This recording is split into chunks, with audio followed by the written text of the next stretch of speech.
sebenarnya ini suatu kabar yang sangat-sangat baik, dan buat saya dan Pak Toto mungkin kita akan menganggap ini adalah kita bisa membuat suatu legenda di Indonesia, karena ini adalah mungkin pabrik yang end-to-end yang pertama yang akan terjadi di Indonesia, karena kita semua tentu yakin ya, kita optimis dengan potensi industri baterai di Indonesia.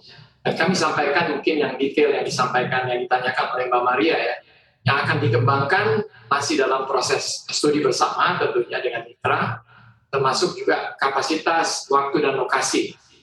Jadi kalau kita lihat memang cakupan proyeknya dimulai dari penambangan tambang nikel, kemudian pengolahan biji nikel itu sendiri, dan juga tentunya produksi bahan baku baterai, pembuatan baterai itu, dan daur ulang baterai.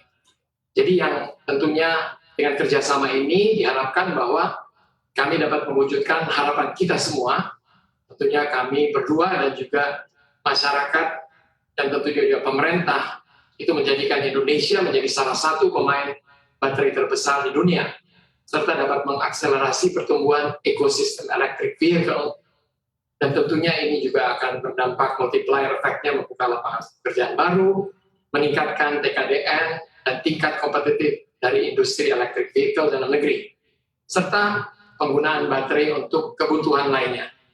Mungkin itu dari saya, Mbak Maria. Terima kasih. Dari Anda, Pak Toto, seperti apa? Apalagi kalau kita coba kaitkan lagi ya, ini kan tadi juga sudah di-mention ya sama Pak Niko ya, bahwa mencakup mulai dari penambangan nikel, bahan baterai, daur ulang, pabrik mobil listrik, dan lain-lain ya. Kalau Anda melihat potensi dari industri EV ini di Indonesia seperti apa, Pak Toto? Baik, terima kasih.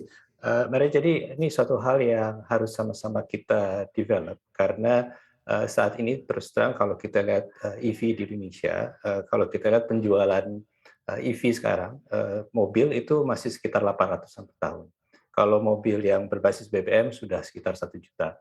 Begitu pula di roda 2, penjualan roda 2 kita masih 12-an ribu yang EV, tapi yang untuk EV kendaraan roda 2 untuk yang BBM itu sudah hampir 6 jutaan, 6 sampai 7 juta per tahun. Nah, inilah challenge supaya kita bisa mendongkrak angka ini. Bagaimana salah satu caranya adalah tadi menyiapkan baterai yang end-to-end, sehingga baterai ini menjadi salah satu hal yang bisa menunjang untuk percepatan EV. Karena dari kendaraan EV ini, 30% dari biaya dari kendaraan EV itu ada di baterai, Mbak Maria.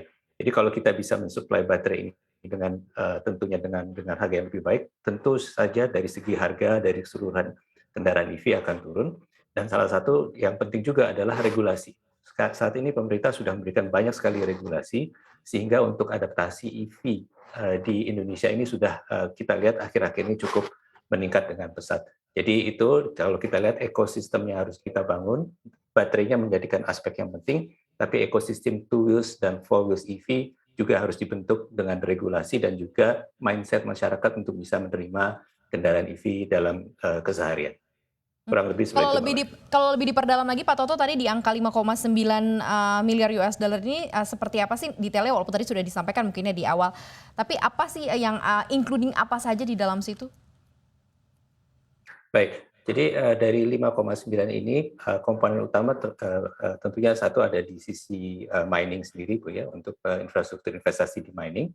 Kedua yang paling besar salah satunya sekitar hampir 1,5 sampai 2 billion itu ada di smeltingnya. Jadi smelting ini adalah RKF dan ISPAL untuk mengolah biji nikelnya, dan kemudian masuk ke pabrik untuk precursor, jadi pabrik kimianya untuk merubah dari nikel menjadi nikel sulfat dan precursors, dan kemudian menjadi baterai. Baterainya sendiri juga cukup, pabriknya 15 kWh ini, gigawatt hour ini sekitar hampir sama, sekitar 1,5 billion.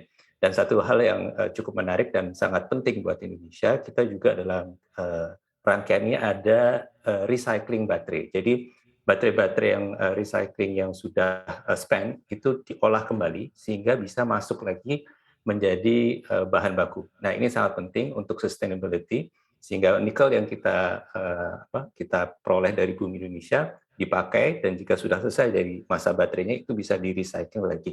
Jadi itu kurang lebih gambaran dari fasilitas-fasilitas investasi yang cukup besar untuk mengolah dari end to end tadi. Gitu, Maria. Dengan kondisi yang tadi disampaikan ya, dengan detail yang sudah disampaikan, ini seperti apa sih gambaran sekarang khususnya untuk penambangan nikel dan juga bahan baterai ya Pak? Supply di Indonesia sendiri, bagaimana supply di Indonesia dan juga cadangan nikel milik Antam nih untuk menghadapi proyek ini nih Pak? Jadi secara umum sebenarnya Indonesia itu berkontribusi lebih dari 30% pasokan nikel global.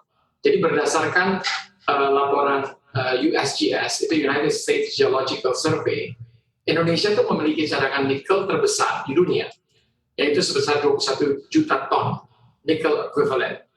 Selain untuk industri stainless steel, nikel ini dapat diproses menjadi bahan baku baterai.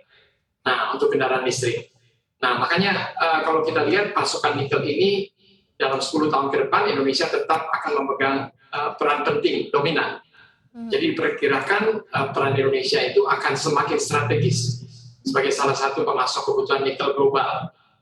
Seperti apa juga yang di-quote oleh Wood Mac. Jadi ini bukan kita saja yang mengklaim, tapi juga Wood Mac juga menyatakan demikian. Itu Ibu Maria.